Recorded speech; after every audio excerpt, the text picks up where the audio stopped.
कहानी शुरू होती है एक बहुत बड़े युद्ध खत्म होने के 10 साल बाद। युद्ध खत्म होने के बाद बहुत सी चीजें बदली, खासकर दो चीजें। एक, दुनिया में मास सिस्टम आया। दूसरा, अचानक बहुत सारे रोचेस पैदा होने लगे। मास सिस्टम एक तरीके की एडवांस टेक्नोलॉजी है जो आर्मी के सैनिकों के दिमाग में डाली जाती है ताकि वो लोग आपस में अच्छे से कम्युनिकेट कर सकें। और रोचेस एक तरीके के इंसान ही हैं, लेकिन उनके अंदर एक खतरनाक वायरस है जो उन्हें आम इंसान से अलग बनाता है। उस वायरस की वजह से उनका चेहरा और आवाज दोनों किसी राक्षस के जैसे बन गए। आर्मी लाखों रोचेस को मार चुकी है, लाखों और घूम रहे हैं, लेकिन ये जंगलों में छुपकर रहते हैं तो इनको मारना आसान नहीं है और हर कोई इनसे नफरत करता है। एक दिन आर्मी बेस पर खबर आई कि पास ही के एक गांव में रोचेस ने एक दुकान को लूट लिया। तुरंत एक आर्मी यूनिट को गांव के लिए रवाना किया गया। आर्मी यूनिट में एक स्ट्राइप नाम का लड़का भी था जिसने कुछ दिनों पहले ही आर्मी ज्वाइन की है। आज उसका रोचेस से पहली बार आमना सामना होगा। आर्मी यूनिट ने गांव में जाकर घटना स्थल का जायजा लिया,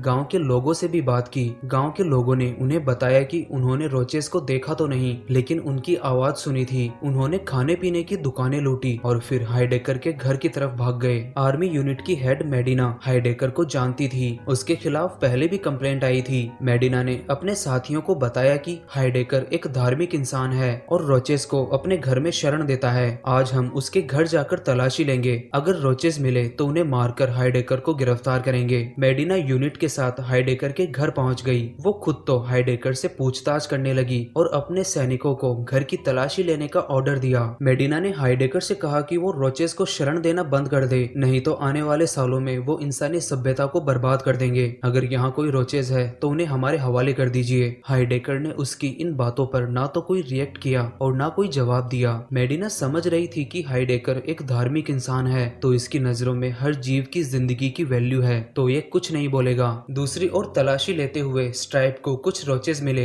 एक को उसने गोली मार दी, दूसरे के साथ चाकू से थोड़ी बहुत हाथापाई हुई, लेकिन अंत में उसे भी मार दिया। स्ट्राइप को रोचेस के पास से एक टॉर्च जैसा कुछ मिला जिसके अंदर से हरी रोशनी निकल रही थी। स्ट्राइप ने उसे चेक किया, उसे कुछ समझ नहीं आया तो उसने उसे वापस फेंक दिया, लेकिन फेंकने से पहले वो हरी रोशनी कुछ देर के लिए स्ट्राइप की आंखों में चली गई थी। इस पूरी घटना के बाद हाइडेकर को गिरफ्तार कर लिया गया और उसके घर को भी आग लगा दी गई। लेकिन जब से वो हरी रोशनी स्ट्राइप की आंखों में गई थी तब से उसे कुछ अजीब सा फील हो रहा था। पहले ही मुठभेड़ में दो रोचेस को मारने से स्ट्राइप साथियों की नजरों में हीरो बन गया। बेस पर आने के बाद भी वो नॉर्मल नहीं हुआ। धीरे धीरे उसके मास सिस्टम में ग्लिच आने लगा। वो नॉर्मल काम भी ठीक से नहीं कर पा रहा था, इसलिए फिर स्ट्राइप चेकअप के लिए मिलिट्री डॉक्टर के पास गया। डॉक्टर ने उसके मास सिस्टम को चेक किया, वो नॉर्मल था। ब्लड रिपोर्ट भी सामान्य थी। डॉक्टर को असल प्रॉब्लम समझ नहीं आई तो उसने फिर स्ट्राइप को आर्केट के पास भेजा। आर्केट ने ही मास सिस्टम को बनाया था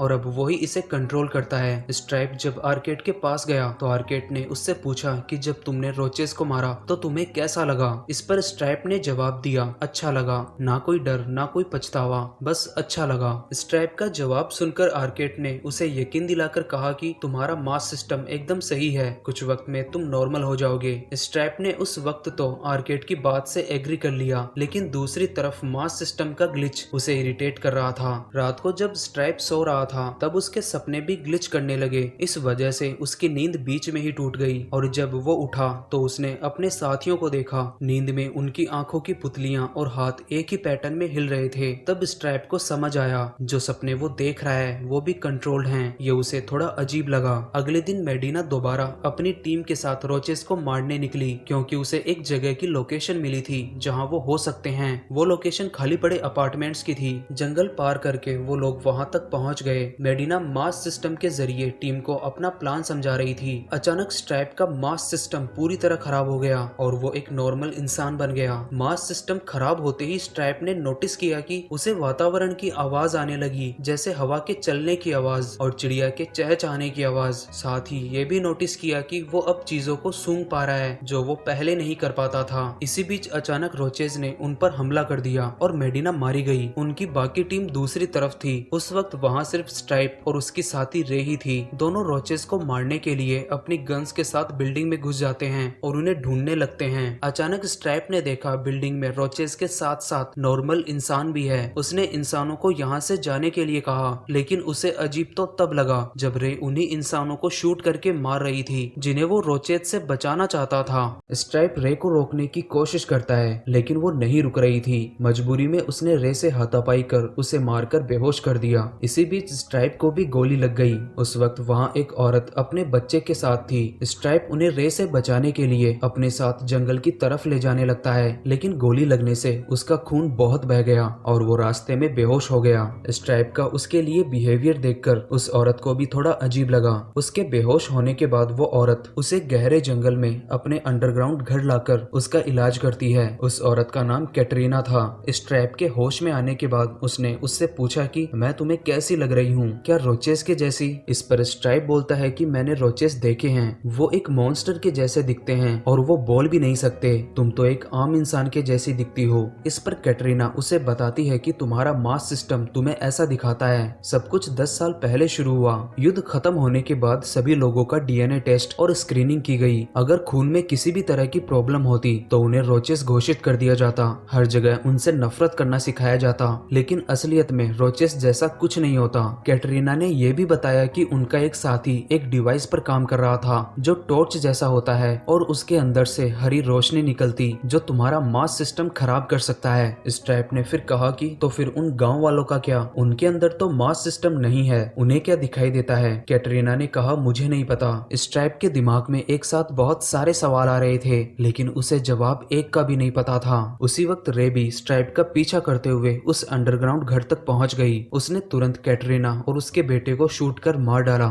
स्ट्रैप कुछ कर पाता तब तक बहुत देर हो चुकी थी। रे ने स्ट्रैप को गिरफ्तार कर आर्केड के पास भेज दिया। आर्केड ने पहले तो स्ट्रैप को अपनी बातों से बहलाने की कोशिश की कि तुमने उन रोचेस के लिए जो भी महसूस किया वो सब झूठ था, जो मास सिस्टम की गड़बड़ी से हुआ था। लेकिन जब उसे लगा स्ट्रैप उसकी बातों में नहीं आ रहा, तब आर्केड ने उसे मास सिस्टम की सच्चाई बताना शुरू की। आर्केड ने बताया मास कोई कम्युनिकेट टेक्नोलॉजी नहीं है, बल्कि एक हथियार है। युद्ध में अक्सर ऐसा होता था कि सैनिक इंसानियत के नाते गोलियां नहीं चलाते थे। अगर सभी सैनिक गोलियां चलाते तो कोई भी युद्ध ज्यादा लंबा नहीं चलता। इसी चीज का सॉल्यूशन था मास सिस्टम। सैनिकों के दिमाग में मास टेक्नोलॉजी डाली गई। सामने अगर डरावना चेहरा हो तो गोली चलाना आसान होता है और टारगेट जल्द पूरा किया जा सकता है। रोचेस कोई मॉन्स्टर नहीं बल्कि आम इंसान ही है, लेकिन वो हमसे अलग है। जब उन लोगों की स्क्रीनिंग की गई तो उनके डीएनए और दिमाग में कचरा भरा था। उनकी आने वाली नस्लों में घातक बीमारियां, उनके क्रिमिनल बनने की संभावना थी। उनको मारकर तुम इंसानों का भविष्य सुरक्षित कर रहे हो। मास सिस्टम तुम्हें उनकी चीखें और आंसू महसूस नहीं होने देता।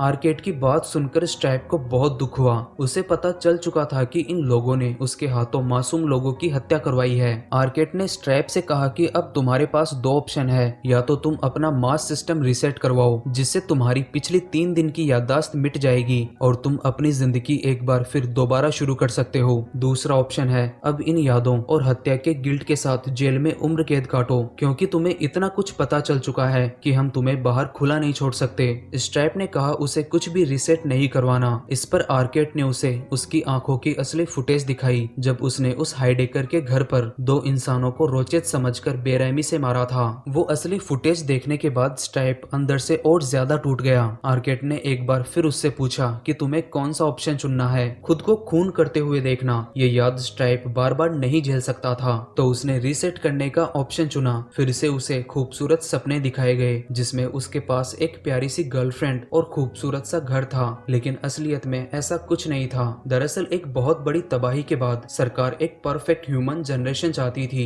और जो लोग परफेक्ट नहीं थे उन्हें खत्म करने के लिए मास सिस्टम को एक ब्रेन वॉश के जैसे यूज किया गया। ये कहानी एक एडवांस टेक्नोलॉजी का नकारात्मक रूप दिखाती है और यहीं पर ये कहानी खत्म हो जाती है। यहाँ तक पहुँच गए हो तो वीडियो को लाइक करें, चैनल पर पहली बार आए हैं तो चैनल को सब्सक्राइब करें और बेल आइकन को भी जरूर प्रेस करें। तो मिलते हैं अगले वीडियो में एक नई कहानी के साथ।